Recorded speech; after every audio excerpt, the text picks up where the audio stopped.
ओम शांति। 28/2/2024 आज की मुरली चिंतन। तो सबसे पहले बीके चार्ली भाई। ओम शांति। बाबा ने कहा कि सिद्ध करके बताओ कि शिव जयंती ही गीता जयंती है, क्योंकि शिव बाबा आकर गीता सुनाते हैं, आकर ज्ञान सुनाया, उस ज्ञान को बोलते हैं गीता। तो गीता जयंती है, और फिर इस गीता से ही श्री कृष्ण का जन्म हुआ, इसलिए गीता से ही फिर होती है श्री कृष्ण जयंती। कोई भी धर्म की स्थापना का मुख्य आधार है पवित्रता। जितने भी धर्म स्थापन हुए हैं, चाहे इस्लामी हो, बौद्धी हो, देवी देवता हो, क्रिश्चियन हो, किस पे हुआ है? पवित्रता पर हुआ है। और धर्म स्थापक कौन सा कार्य नहीं कर सकते? वो पतितों को पावन नहीं बना सकते। पतितों को पावन सिर्फ एक परमपिता परमात्मा ही आकर बनाते हैं। वो किस लिए नहीं बना सकते और धर्म स्थापक? क्योंकि पतित दुनिया है, ये रावण का राज्य है, इसलिए वो पावन नहीं बना सकते हैं। आगे बाबा ने कहा, पाप की दुनिया में क्या है? पाप की दुनिया में दुख है, दुखी हैं सभी, इसको दोचक बोलते हैं। और जो पुण्य की दुनिया है उसको बहिष्ठ बोलते हैं। वहां क्या होते हैं? पावन होते हैं, सुखी होते हैं, उसको सतयुग कहते हैं। वो कहते हैं आदि सनातन हिंदू धर्म, परंतु आदि सनातन हिंदू धर्म नहीं है। आदि मतलब होता है सतयुग, और सनातन मतलब होता है संतान। तो हिंदू लोग तो अपने आप को संतान मानते ही नहीं है। तो संतान कौन है? परमात्मा की। देवी देवता, देवी देवता है परमात्मा की संतान। तो आदि सनातन देवी देवता धर्म है। आगे बाबा ने कहा कि हिंदू शब्द है वो गीता में भी नहीं है। गीता में हिंदू शब्द नहीं है। गीता में क्या है? भारत शब्द है। फिर वो कह देते हैं हिंदू महासभा। जब शब्द ही नहीं है तो हिंदू महासभा नहीं, भारत महासभा कहना चाहिए।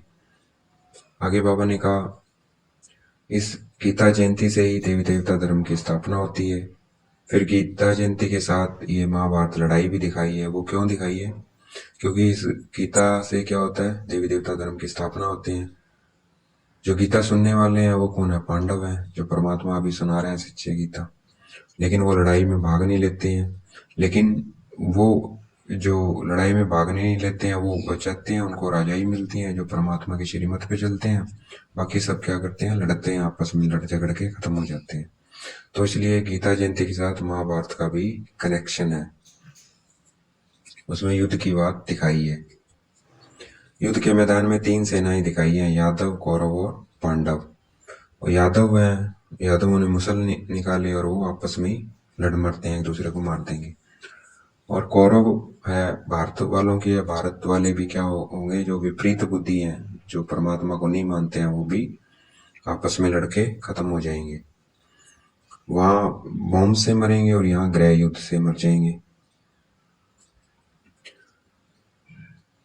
इसमें आगे बाबा ने कहा कि यूरोपवासी हैं, जो यूरोपवासियों को क्या बोलते हैं? यादव बोलते हैं। 3 सेनाएं दिखाई है ना, यादव, कौरव। तो यादव में आ जाते हैं इस्लामी, बौद्धि और क्रिश्चियन। ये आपस में ही लड़ेंगे। आगे बाबा ने कहा, अच्छा, ओम शांति। अब बारी है बीके जोहन भाई। ओम शांति। बाबा ने कहा कौरव तो कलयुग में थे, और कौरव पांडवों के साथ, कौरव और पांडव दोनों कब होते हैं? पांडव का है संगम युग पर, और कौरव के हैं कलयुग में, और पांडव है संगम युग पर। और श्री कृष्ण कब होते हैं? सतयुग में। तो इन्होंने तीनों इकट्ठे दिखा दिए। तो इस वक्त क्या है? संगम युग पर कौरव भी है और पांडव भी है। परंतु कौरवों के लिए क्या है? कलयुग है ये, और पांडवों के लिए संगम युग है। तो एक्चुअल में है ये संगम युग, इसमें दोनों सेनाएं हैं, परंतु श्री कृष्ण नहीं है। श्री कृष्ण कब होते हैं? श्री कृष्ण होते हैं सिर्फ सतयुग में। आगे बाबा ने कहा सतयुग आदि में क्या होते हैं? 16 कला होते हैं। बाद में फिर वो क्या बन जाते हैं? त्रेता में 14 कला बन जाती हैं।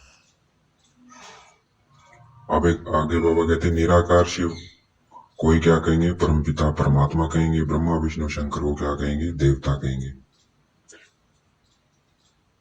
सृष्टि को पावन करने वाला ज्ञान का सागर परमपिता परमात्मा है।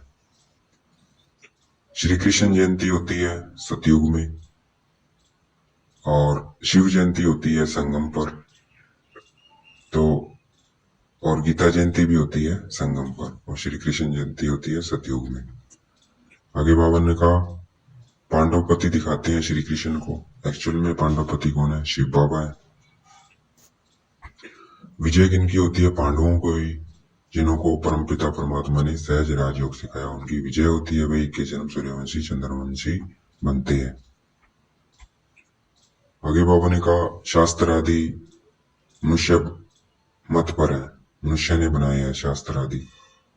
और बाबा शास्त्र आदि नहीं रचते हैं, वो हमें अभी सुमुख क्या सुना रहे हैं? गीता ज्ञान सुना रहे हैं। सामने आकर वो सुमुख गीता ज्ञान सुनाते हैं और हमें बेगर टू प्रिंस बनाते हैं। गीता सुनाने वाले भल गीता सुनाते हैं और भी गीता सुनाते हैं, वो गीता सुनाते हैं, परंतु वहां भगवान सम्मुख नहीं है उनके। गीता सुनाने वाला कौन है? शास्त्रवादी है। लेकिन यहाँ पर गीता कौन सुना रहे हैं? सम्मुख डायरेक्ट भगवान सुना रहे हैं। अच्छा, ओम शांति। अब बारी है बीके सोफिया बहन। ओम शांति। मरने समय क्या कहते हैं मनुष्य को? जब मरते हैं तो क्या गीता सुनाते हैं और कोई शास्त्र नहीं सुनाते हैं। क्यों सुनाते हैं? तो कारण है कि अभी क्या है, अंत का समय, सबकी मृत्यु सामने खड़ी है, सब वानप्रस्थ अवस्था है, ये मृत्यु का समय। तो इस समय क्योंकि इस पूरी दुनिया का विनाश होना है, नई दुनिया की रचना होनी है, तो बाबा आके गीता ज्ञान सुना रहे हैं। ये मरने का समय है सबका। तब जो ये गीता ज्ञान सुनता है वो क्या स्वर्ग में चला जाता है। तो इसीलिए मरते समय गीता ज्ञान सुनाते हैं, गीता सुनाते हैं। वहाँ पे शास्त्र है गीता, और समझते हैं कि गीता से स्वर्ग की स्थापना, स्वर्ग में जाएगा, इसलिए गीता सुनाते हैं। और गंगा भी पिलाते हैं, तो मरते समय गंगा जल भी पिलाते हैं। तो गंगा मतलब ज्ञान अमृत जो बाबा हमें पिला रहे हैं। तो अभी बाबा चला रहे हैं क्योंकि सबकी क्या है, वानप्रस्थ अवस्था है, मरने की अवस्था है, सब मरने वाले हैं। तो इसीलिए भक्ति में भी जब कोई मरने वाला होता है तो गंगा जल पिलाते हैं उसको। वास्तव में ये ज्ञान की बात है, जिससे 21 जन्म के दुख मिट जाते हैं और सुख मिलता है। आगे बाबा ने कहा जो ये कोई भी ये ज्ञान थोड़ा सा भी सुन लेता है तो वो क्या है, स्वर्ग का हकदार बन जाता है। ये अर्जुन, ये संजय, ये नाम मशहूर हो गया। क्यों हो गया? अर्जुन कौन है? जो जिसने ज्ञान अर्जन किया, हम यानी ब्राह्मण बीके। और संजय, बाबा ने हमने फ्यूचर का पहले बता दिया कि फ्यूचर क्या है, क्या होने वाला है। मैंने संजय क्या दिखाया महाभारत में, वो देख सकता है कि क्या होने वाला है। युद्ध बैठा बैठे देख लेता है, युद्ध ऐसे होगा, ये ऐसे होगा। तो संजय भी है, हमें युद्ध के भी सीन बाबा ने पहले भी बता दिए, और हम ज्ञान भी दान कर रहे हैं, इसलिए वो तो नाम मशहूर है। शिव बाबा निराकार है, उनको ही ज्ञान का सागर ब्लिसफुल कहेंगे। श्री कृष्ण को नॉलेजफुल या ब्लिसफुल नहीं कहेंगे, शिव बाबा को कहेंगे। आगे बाबा ने कहा माया का राजा होने से सब पतित हो जाते हैं, फिर जब तंग आ जाते हैं तो क्या है, फिर जब माया का राज्य शुरू होता है, जब तंग हो जाते हैं तब धर्म स्थापक आते हैं धर्म स्थापन करने, जब माया से दुखी होने लगते हैं। अच्छा, ओम शांति। आगे बाबा ने कहा गीता जयंती सिद्ध होने से और सब शास्त्र क्या है, उड़ जाएंगे, और शास्त्र सब मतलब छिप जाएंगे जब गीता सिद्ध हो जाएगी। निराकार शिव बाबा ही गीता का ज्ञान देता है, दिव्य चक्षु भी देता है, दिव्य दृष्टि देते हैं बाबा हमें, मतलब पहचान देते हैं कौन हो आप एक्चुअल में, और बाबा परमात्मा कौन है। तो वो क्या है, दिव्य चक्षु विधाता कौन है, एक शिव बाबा। ये शिव बाबा आकर हमें देते हैं। बाबा क्रिएटर है, डायरेक्टर भी है, स्वर्ग की रचना करते हैं, फिर डायरेक्शन देते हैं कि महासभा बनाओ, फिर उस बात को उठाना है। गीता का भगवान सिद्ध होने से फिर क्या होगा, सब समझ जाएंगे कि हमें किससे योग लगाना है, भगवान से योग लगाना है। और जो पवित्र बनेगा वो उड़ेगा, तो इसलिए हमें पवित्र बनना है ताकि हम उड़ सके।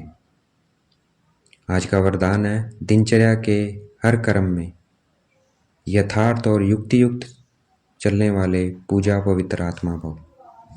तो हमें अपनी दिनचर्या के हर कर्म को यथार्थ करना है, मतलब हमारे संकल्प, बोल और चलन क्या हो, अर्थ हो उसका कुछ, और युक्ति युक्त हो, बाबा की याद में हो, तो वही क्या होगा, पूज्य होगा और पवित्र आत्मा बन जाएगा। वरदान मिल गया, बस चलना है, और ये हमें मिला ही पड़ा है, हम पवित्र बने ही पड़े हैं। आज का स्लोगन है, सूर्यवंशी आत्मा बनना है तो सदा विजय और एक रस स्थिति बनाओ। अगर हमें सूर्यवंशी बनना है तो माया पे विजय पानी है और बाबा की याद में रहना है, तो सूर्यवंशी में पक्का आएंगे। अच्छा, ओम शांति। अभी हम योग करेंगे, देखेंगे अपने को, बिल्कुल सीधा बैठ जाना है,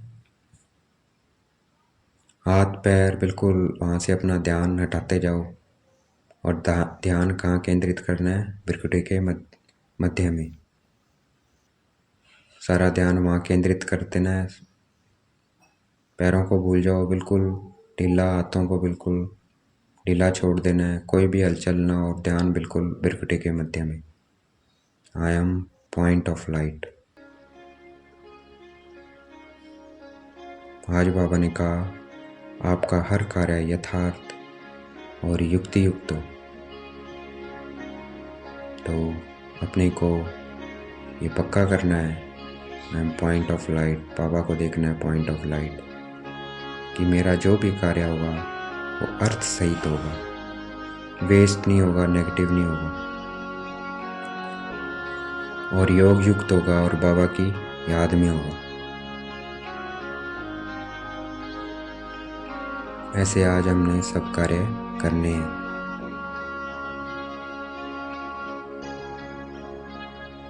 भैया आज मैं, और अगर हम ऐसे करेंगे तो हमारे हर कर्म की पूजा होगी। श्री कृष्ण की दिखाते हैं ना, हर कर्म की, नहाता है वह, खा रहा है वह, सो रहा है वह, सखाओं के साथ खेल रहा है, हर रूप की पूजा होती है कृष्ण जी की। उसका कारण ये है कि उन्होंने अपना हर कर्म यथार्थ और युक्ति युक्त किया। तो वैसे ही हमें आज अपना हर कार्य यथार्थ हो, अर्थ सहित हो, और योग युक्त हो। हर संकल्प, बोल और कर्म। तो इस तरह से आज हमें अपना हर कार्य करना है, देखना है, विजुलाइज भी करना है कि आज हर कार्य मैं अपना अर्थ सहित कर रही हूँ।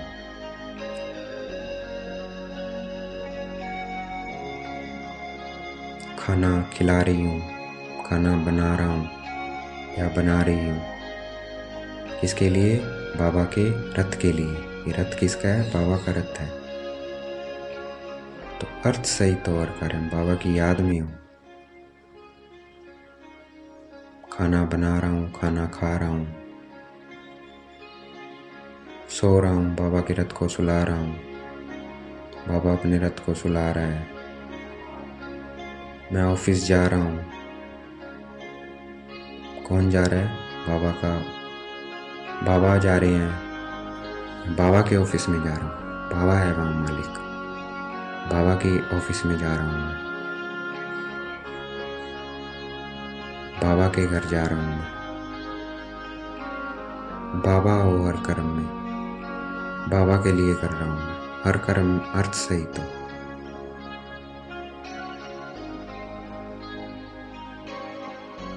अच्छा, ओम शांति। शुक्रिया मीठे बाबा, शुक्रिया।